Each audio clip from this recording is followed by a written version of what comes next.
Do you guys know about DID?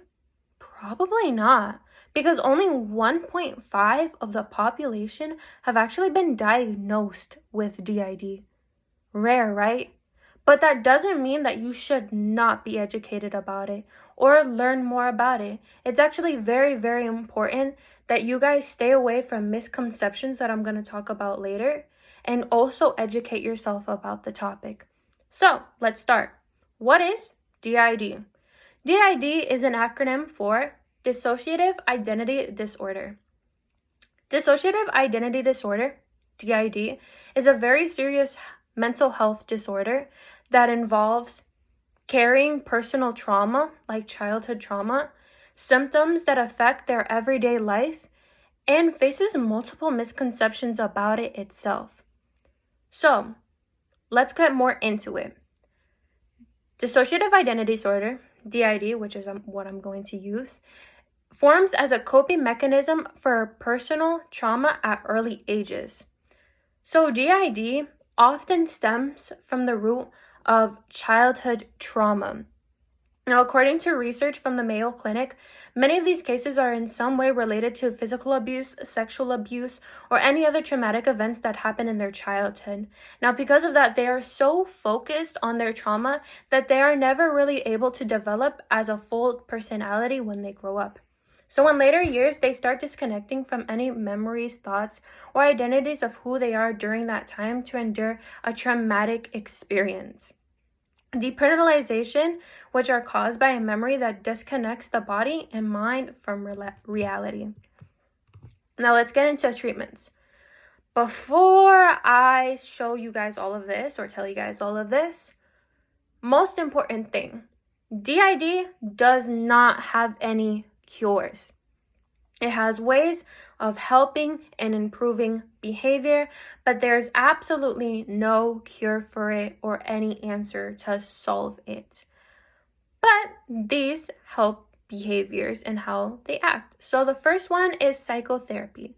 Psychotherapy is a type of therapy that involves talking about suppressed memories and emotions and feelings that stemmed from their childhood. This is talking about their very, very, very deepest, darkest core of things that happened in their childhood that may have led to them developing not having any personality or not being able to. And the second one, medication.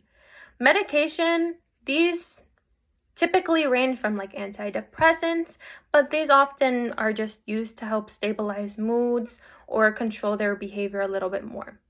Now, the third one is dialectical behavioral therapy. This is a cognitive behavioral therapy that tries to identify and change to positive behaviors. Now, all of these three are just helping their behaviors and their moods, and that is pretty much it. Once again, there is no cure. Now, let's talk about misconceptions. You guys have probably not heard of the movie Split. It was a movie a while back, and it was a horror movie, honestly. And in this movie, if you haven't seen it, it is about a guy who has DID, and he is portrayed in a violent way. He pretty much kidnaps these group of teenagers, and it paints him out to be pretty much the villain because he is. A lot of people in the DID community were very upset about this though, because of the misconception that I had that people with DID were dangerous, which is not the case at all. People with DID will do the opposite and will much rather harm themselves than harm somebody else. They're not in no way dangerous to society or dangerous to other people or these so-called kidnappers or killers or whatever that these movies led out to believe. Another misconception is having the idea of multiple personalities. Based on the DSM-5 model, having multiple personalities can be seen as an experience of possession in some cultures. While people with DID believe that they have different personalities portrayed as different people in which they alternate between. Now let's jump into why am I telling you guys all this? Learning more about this very rare mental health disorder, it helps provide more resources to be provided to actually find a cure for it. Like I mentioned before, there is no cure about it, but talking about it and doing more research and all like that can actually help increase the cure for it or some kind of help for it. Being educated about this disorder is very, very, very important because these are real people who have traumatic events that affect them and they struggle with in their daily life. All of these, with more research, symptoms can be discovered by making a spectrum even wider. So I hope you guys learned something today, and that was the idea.